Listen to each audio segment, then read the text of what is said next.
Hello everybody, you're welcome back again to the Reggae Appreciation Society.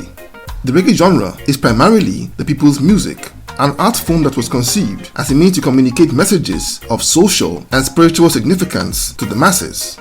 It's seen more than its fair share of radical characters over the past 5 decades. But one of the most fiery and revolutionary figures in that genre is none other than the great Linton Kwesi Johnson, the global ambassador of dub poetry and the man responsible for giving a name to that amazing art form. Unlike roots reggae, which is characterized by singing, dub poetry is basically spoken word recited over reggae instrumentals. It's similar to DJing by dancehall artists, but is distinguished by the words being carefully crafted poems rather than the informal chatting format that is toasting. Though the art form has seen many legendary poets like Oku Onwara and Muta Baruka, I dare say that their rise was courtesy of the impact of Linton Kwesi Johnson, who dragged dub poetry into the mainstream. His foray into the world of performing arts was a byproduct of his experiences as a child of the Windrush generation growing up in England in the 1960s. The social problems that he saw and experienced sparked an anger and revolutionary mindset by the time he entered his teens, which led him to choose poetry as an outlet for his feelings. A journey that will see him wield his haunting baritone voice as a weapon that will draw listeners into his gritty descriptions of unrest in the urban landscape that he grew up in. His albums have been described by music critics as being among the greatest in reggae history, and is also celebrated as being among the greatest poets of all time. Let's take a look at the amazing journey of this radical activist, revolutionary, and pioneer dub poet.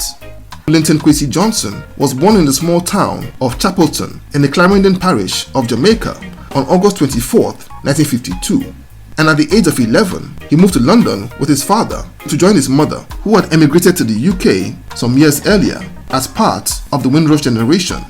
The culture shock that was caused by moving from the sunny climate and communal life in Clarendon to the cold weather, heavily urbanized and often socially hostile environment of UK in the 1960s would hit him really hard.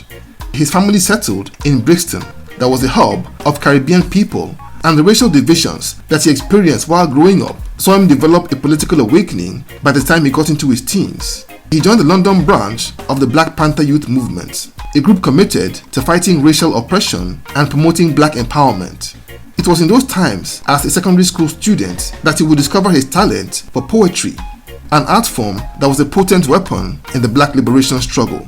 Inspired by the fiery oratory skills of Malcolm X and Jamaican poet Louis Bennett, he took his interest to the next level when he formed a poetry group within the Black Panther Youth Movement called Rasta Love, a collective of poets and drummers that eventually morphed into his group.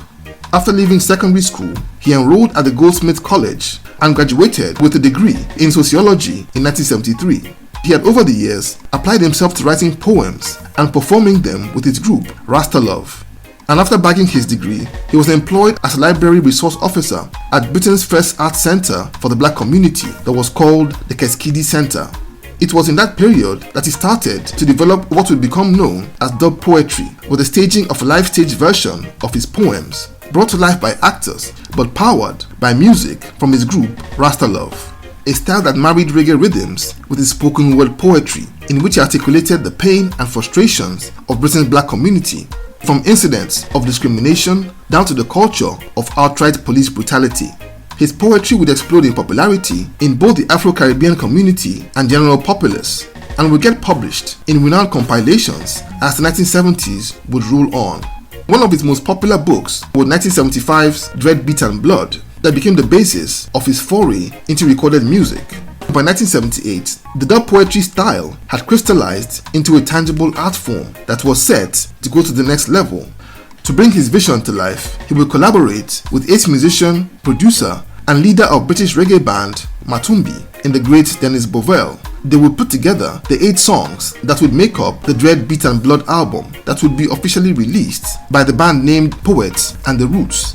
Linton Kwesi Johnson would represent the Poets, while Bovell and his backing band were the Roots, a masterpiece of storytelling and riveting instrumentals that featured his ominous and gritty descriptions of racism and police brutality, as well as predictions of uprisings and unrest.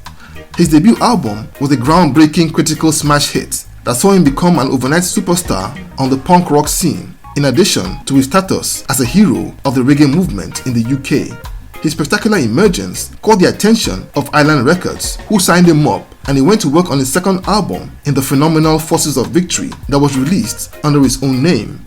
A Militant masterpiece also produced by Dennis Bovell, that's my personal favorite of his. A stunning compilation with incredible magnificent songs like It's Not Funny, Fight Them Back, and the very sobering Sonny's Letter. A haunting reading of a letter by a young black man behind bars to his mother, explaining how he had to do the unthinkable while defending his younger brother from what was an unprovoked racist attack while waiting for a bus. All delivered in Linton Kwesi Johnson's flawless Jamaican patois, he painted a grim but powerful picture of the Afro-Caribbean experience that resonated with everyone that was disillusioned and disenfranchised, whether black or white. And this album is rated as one of Reggae's greatest albums of all time. He would record 4 more albums for Island Records, with 1980s bass culture and 1983's Making History also becoming massive successes, both critically and commercially. His poems and commentary not only touched on domestic issues, but also treated topics on global politics, like he did on the song titled The Eagle and the Bear. That was a commentary on the face-off and then Cold War between the US and the Soviet Union.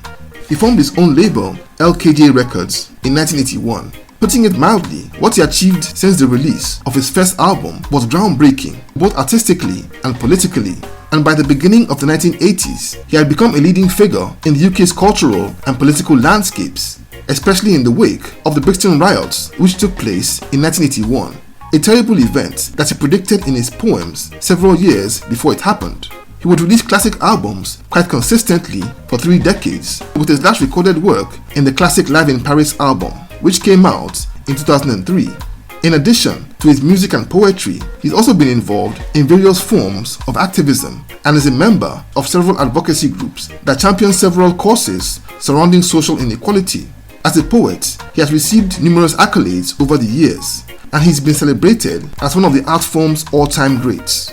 In 2002, he became the second living poet and the first black one to have his work included in the Penguin Modern Classics series. And also, in 2020, he was awarded the Pen Printer Prize in recognition of his contributions to literature. And LKJ, as he's fondly called, is without a doubt among reggae's most iconic figures. He is to dub poetry what Uroy is to dancehall, or what a Jimmy Cliff or Bob Marley is to roots reggae. A genius and living legend whose passion for his struggle literally drove the creation and the founding of one of reggae's subgenres, and an icon whose brilliance that we're privileged to have witnessed in our lifetimes. So there you have it. Thank you for watching the video today. Please leave a like, subscribe, and until next time, Jah bless.